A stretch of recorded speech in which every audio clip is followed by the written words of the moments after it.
Hello and welcome to this week's art class. Last week I set up a workshop for some of my students, and the object of the workshop was to just engage in playing around with watercolour and maybe just trying some new ideas and just pushing the boundaries a little bit to get back into the flow of painting after maybe not having done watercolour for quite some time. We did a number of different exercises, but the one I want to show you today is one based around painting on textured paper. This is how we made the paper first.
I think you'll agree it does produce a really quite interesting effect.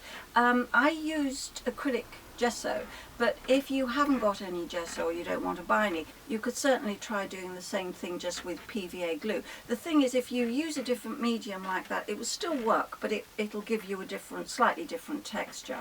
When you've had a go at painting trees, try to push the boundaries a little bit and just work in a slightly more abstract way. If you just drop colours on, see how they settle, and just see what it suggests to you, and then you can go in that direction. You can see from examples here, one of them very strongly suggested a sort of lily pond, and I went with that. So not very hard outlines, but just with the colours that suggest there's a sort of orange there for the fish, and of course the lilies themselves with the green and the yellow. And then of course this other one here that's very textured, that just suggests some very dramatic landscape.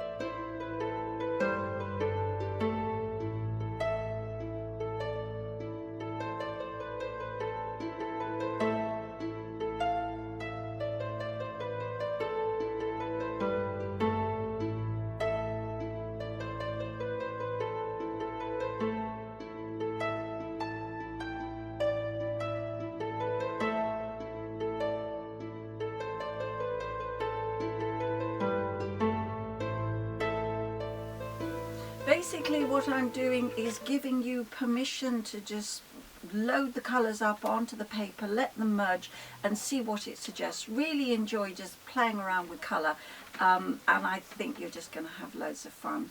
Please like and subscribe and send me your pictures so I can put them in the gallery, and I'll see you next time.